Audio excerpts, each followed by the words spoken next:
कोलकाता में दो चीजों का बहुत दीवानगी है, एक तो संगीत और दूसरा फुटबॉल।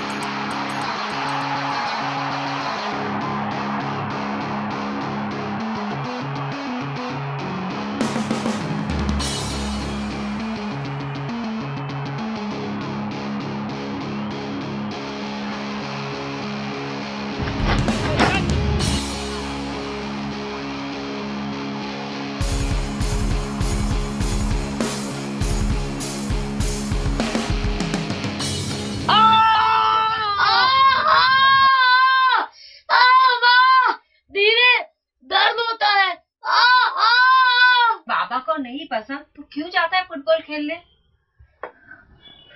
ये देख कितना गहरा गांव है। हेलो मौलय, आप कैसे हो तुम? ठीक हो कोच? भाई आपका बच्चा तो बहुत बहादुर है और बहुत अच्छा फुटबॉल प्लेयर भी। फुटबॉल में ये बहुत आगे जाएगा। और हाँ, अगले हफ्ते फुटबॉल चैंपियन लीग है। मैं चाहता हूँ कि मौलय इसमें खेले। मौलय, जैसे ही तुम्हारे पैर की चोट ठीक हो जाए प्रैक्टिस पे आ जाना। और ये तुम्हारे लिए, इसे पहनकर प्रैक्टिस पे आना, फिर तुम्हें चोट नहीं लगेगी। अच्छा, तो मैं चलता हूँ। नमस्कार।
मेरे बाबा ने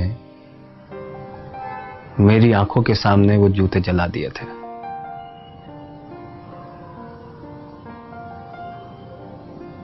वो नहीं चाहते थे कि मैं फुटबॉल खेलूं, जबकि मेरा बाबा अपने समय के एक अच्छे खिलाड़ी थे।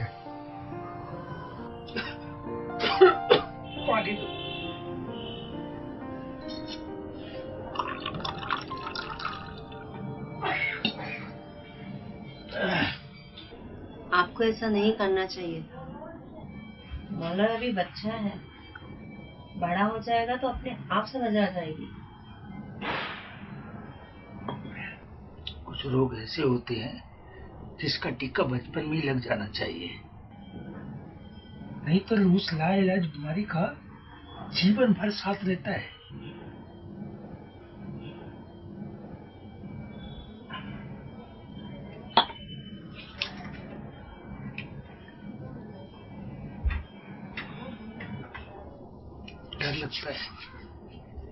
डर लगता है मुझको कि मेरा बेटा भी कहीं मुझ जैसे हेड मैकेनिक बन के न रह जाए।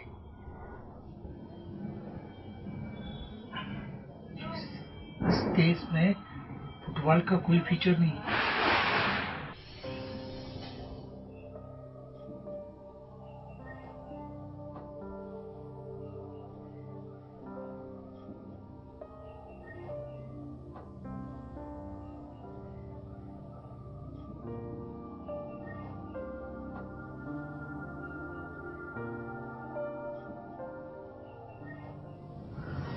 वो कहते थे कि फुटबॉल खेलना छोड़ दे, पढ़ाई में ध्यान लगा।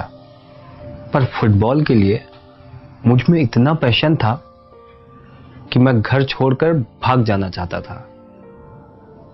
पर फिर फिर मुझे मेरी माँ का ख्याल आया। वो मुझे बहुत प्यार करती थी।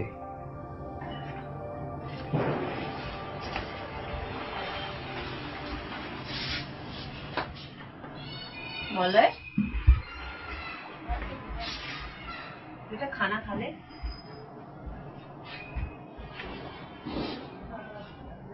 क्या हुआ? खाना खा ले बेटा।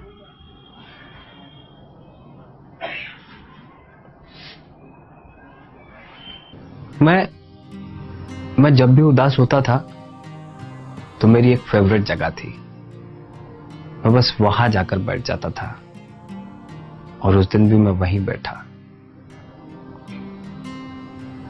आप शायद हंसेंगे, उस वक्त मेरी उम्र ज्यादा नहीं थी, पर मैं भगवान से सिर्फ एक ही प्रार्थना करता था कि भगवान, मुझे ये बाबा नहीं चाहिए, मेरा बाबा बदल दो। मुझे कोई ऐसा बाबा दो जो मुझे फुटबॉल खेलने दे। मैं भगवान से लड़ ही रहा था कि इतने में मेरे बाबा आ गए। मौलवी,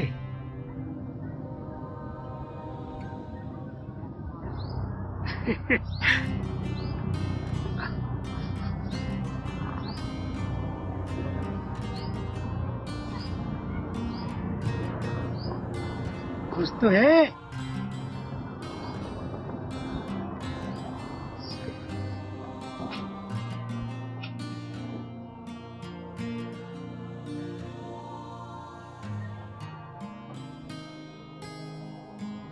वो समय मेरे लिए किसी चमत्कार से कम नहीं था। और उस दिन से मैं ऊपर वाले को और ज्यादा मानने लगा। मेरा विश्वास उसमें और बढ़ गया।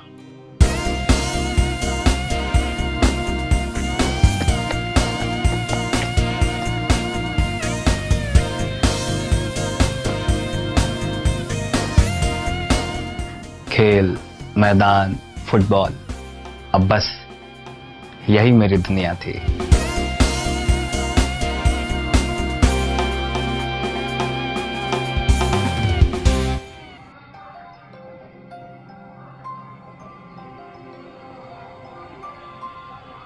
মা, আমি আসছি। মলয়, হুম। মলয়, हाँ माँ। মিষ্টি দই তো খাতে যা। মা, তুমি आशीर्वाद करो, आज बड़ा मैच है। ये मैच जीत गया ना माँ, तो इंडियन टीम में सिलेक्शन एकदम पक्का। अच्छे से खेलना बेटा। এবার আমি আসি মা। जीत के आना। हाँ। 1997 YMCA वर्सेस स्पोर्टिंग यूनियन। मैं YMCA का गोलकीपर था।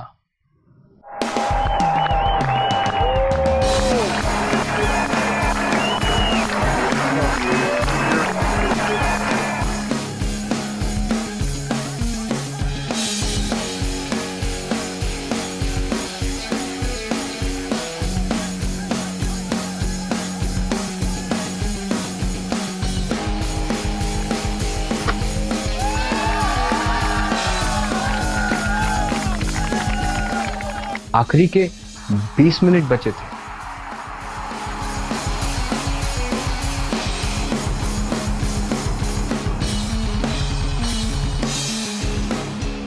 YMCA 2 गोल कर चुका था और स्पोर्टिंग यूनियन को हमने एक भी गोल नहीं करने दिया था।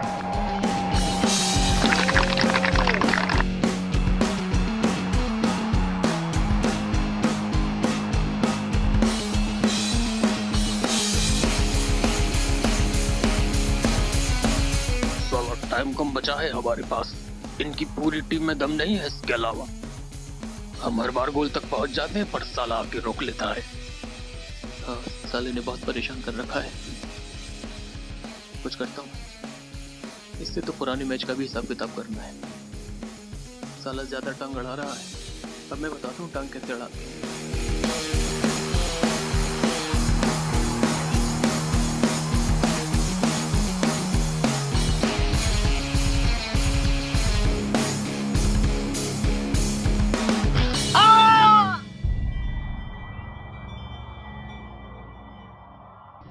स्टड्स। फुटबॉल में जो खिलाड़ी शूज पहनते हैं उसे स्टड्स कहते हैं। कुछ अमीर और पैसे वाले लोगों को छोड़कर हम लोग ज्यादा महंगे स्टड्स अफोर्ड नहीं कर सकते थे। 96-97 का टाइम, उस समय हम लोग हैंडमेड स्टड्स यूज करते थे, लेदर के। उसमें कील लगा होता था ताकि दौड़ते वक्त ग्राउंड पर ग्रिप बना रहे। मुझे चोट लगा तो स्टड का एक कील मेरे पैर की हड्डी में रह गया था, जो बाद में मुझे पता लगा। तब तक मेरा पैर सेप्टिक हो चुका था। फुटबॉल तो दूर का बात है, मैं 1 साल तक बिस्तर से उठ तक नहीं सका था। खेल, मैदान, सब कुछ दूर हो गया था 1 साल तक।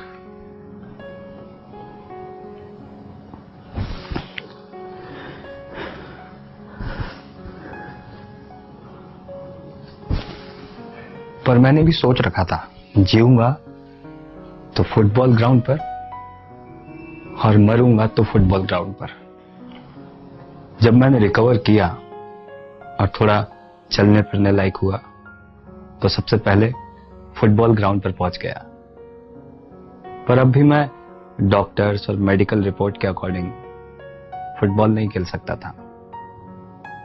पर मैं मैदान से जुड़ा रहना चाहता था, फुटबॉल से जुड़ा रहना चाहता था। मैं फुटबॉल नहीं छोड़ सकता था। फिर मैं रेफरी बनकर फुटबॉल से जुड़ा रहा, पर फिर भी मुझे संतुष्टि नहीं हुई। फिर मेरा मदद किया सुजीत सर ने। उन्होंने कहा, मलॉय तुम कोच बनो, बच्चों का कोचिंग करो। फिर एज अ कोच मेरा सफर शुरू हुआ।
नमस्कार मौलाना जी। नमस्कार। पर माफ कीजिएगा, मैंने आपको पहचाना नहीं। अपना एक फैन ही समझ लीजिए मुझे। वैसे मैं किशोर जी के साथ काम करता हूं और उन्होंने मुझे आपकी सारी कहानी बताई कि किस तरह आप मैच में इंजर्ड हुए, आपके पांव में एक कील का टुकड़ा रह गया और उस इन्फेक्शन की वजह से आपका पूरा 1 साल बर्बाद हो गया। आप नेशनल टीम में नहीं खेल पाए, इसलिए आजकल आप अपने अधूरे सपने को पूरा करने के लिए बच्चों को ट्रेनिंग दे रहे हैं। अब आप फुटबॉल कोच हैं। इंप्रेसिव, हाँ? इतना सब कुछ होने के बावजूद भी आपका जज्बा कायम है। धन्यवाद। पर मुझे लगता है कि आपने मुझे यहां मेरी तारीफ करने के लिए नहीं बुलाया है। कहिए, क्या मदद कर सकता हूं मैं आपकी? मदद तो हम आपकी करना चाहते हैं,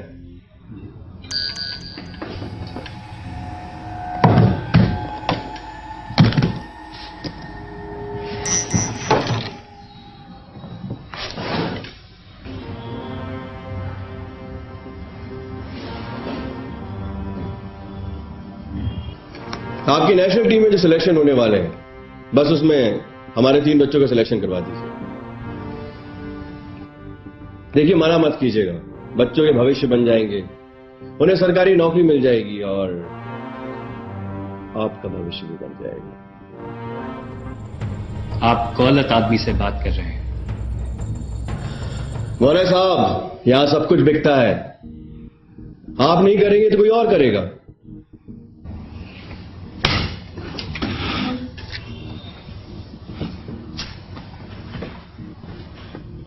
एक बार फिर सोच लीजिए।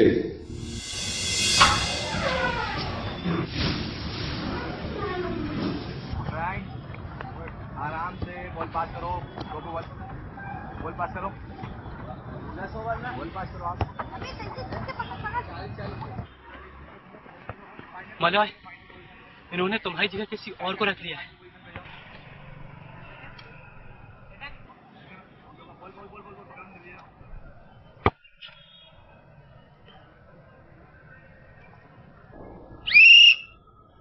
Ball please.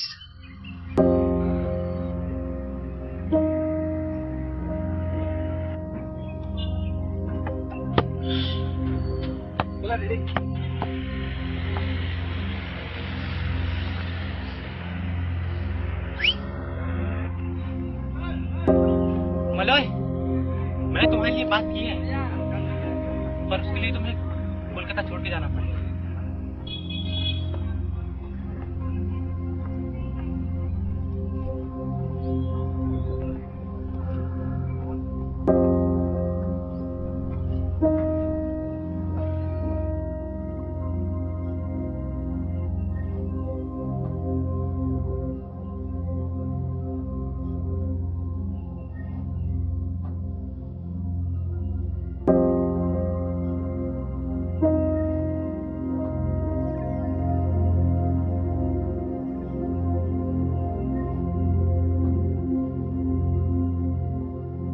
मैंने फुटबॉल और अपने स्वाभिमान के लिए कोलकाता छोड़ दिया। मैं कई अलग अलग स्टेट्स में कोच रहा। मेरे अंडर में कई बच्चों ने ट्रेनिंग लिया और हम सब कई लीग्स जीत कर आए। अब्रॉड भी गए, वहां से भी जीत कर आए। मुझे इंडियन गवर्नमेंट ने मेरे काम के लिए कई सारे अवार्ड्स भी दिए, पर हर जगह अच्छाई और ईमानदारी के साथ साथ बेईमानी और भ्रष्टाचार भी था। हर जगह गरीब बच्चे जो अच्छा खेलते थे पर पैसे ना होने के कारण पीछे रह जाते थे। मैंने मुंबई में अपना एक एकेडमी खोला जिसमें हर तबके के बच्चे को उसके खेल के दम पर आगे जाने का मौका मिलता है। इसमें स्लम्स का बच्चा भी है जो फीस और ड्रेस तो क्या, आने जाने का किराया तक अफोर्ड नहीं कर सकता है।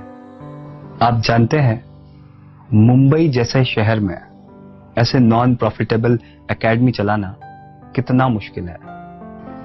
यहां वहां किसी तरह लोगों के आगे हाथ फैलाकर मदद मांगकर हम ये काम करते हैं।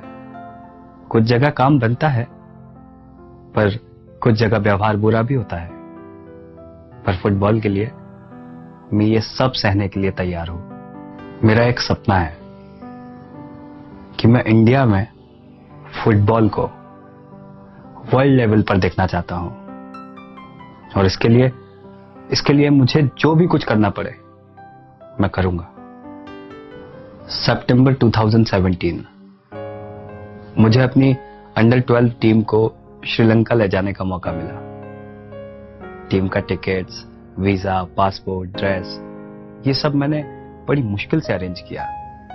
यहां वहां मदद लेकर स्पॉन्सर कराया। सारा अरेंजमेंट हो चुका था। सुबह 8 बजे की हमारी फ्लाइट थी। हम सभी एकेडमी पर मिलने वाले थे और फिर वहां से लगेज लेकर एयरपोर्ट जाना था।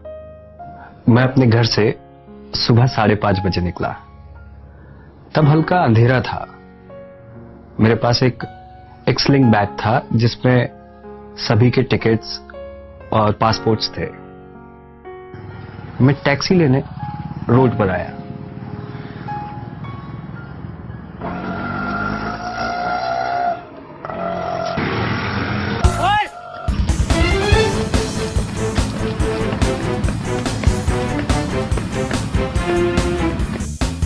मेरे साथ कुछ भी ऐसा होना नया नहीं था।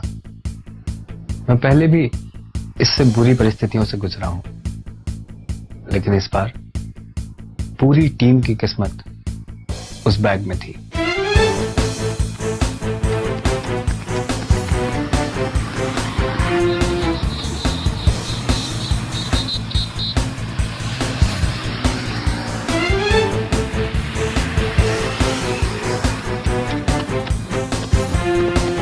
पैर की इंजरी की वजह से मैं लगातार तेज और दूर तक नहीं दौड़ सकता था और उस चोर को ऐसे जाने भी नहीं दे सकता था।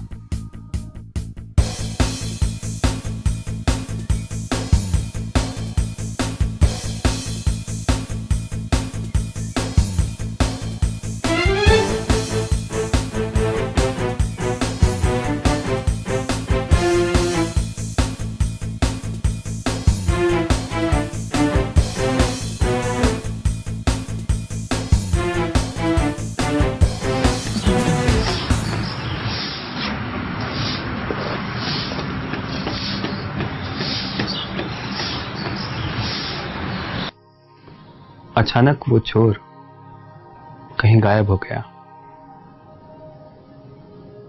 वहां एकेडमी में सारे बच्चे मेरा इंतजार कर रहे थे। तब मुझे लगा था कि हम ये लीग खेले बगैर ही हार गए। तब मैंने उस ऊपर वाले को याद किया। उसी ने मुझे हर बार हर परिस्थिति में सहारा दिया है।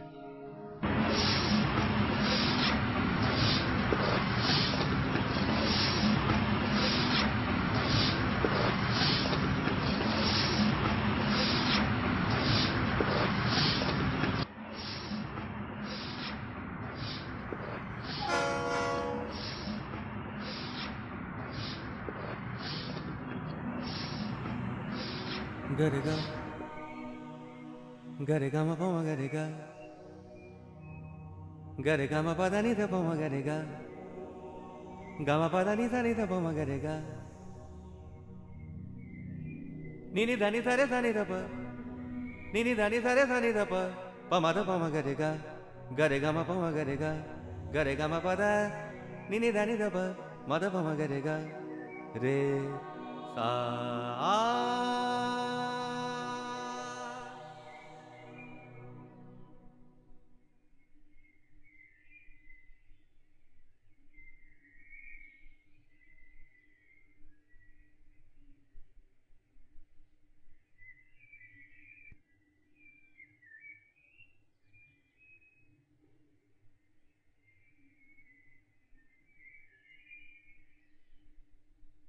हम श्रीलंका पहुंचे। वहां हमने इंडिया को रिप्रेजेंट किया। सारे मैचेस हमने जीते।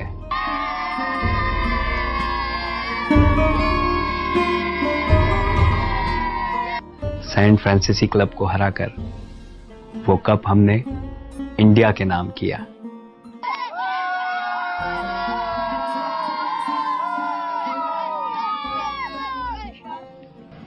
किसी फिल्म का डायलॉग है कि किसी चीज को अगर शिद्दत से चाहो तो सारी कायनात उसे तुमसे मिलाने में जुट जाती है। सफर अब भी जारी है। इंडिया को वर्ल्ड लेवल फुटबॉल टीम बनाने का जज्बा अब भी कायम है। जो सपना मैं कभी अपनी इन दो आंखों से देखता था, आज इन बच्चों की सैकड़ों आंखों से देख रहा हूं।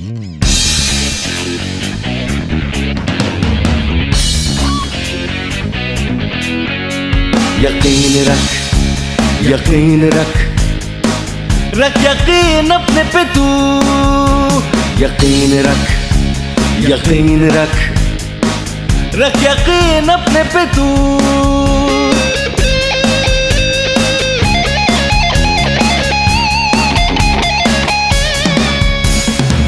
तू जो रुक जाएगा समय। तू जो झुक जाए आ जाएगा प्रलय। तू जो रुक जाएगा समय। तू जो झुक जाए आ जाएगा प्रलय। खेल है तेरा मजहब, खेल है तेरा ईमान, अपनी हस्ती को पहचान।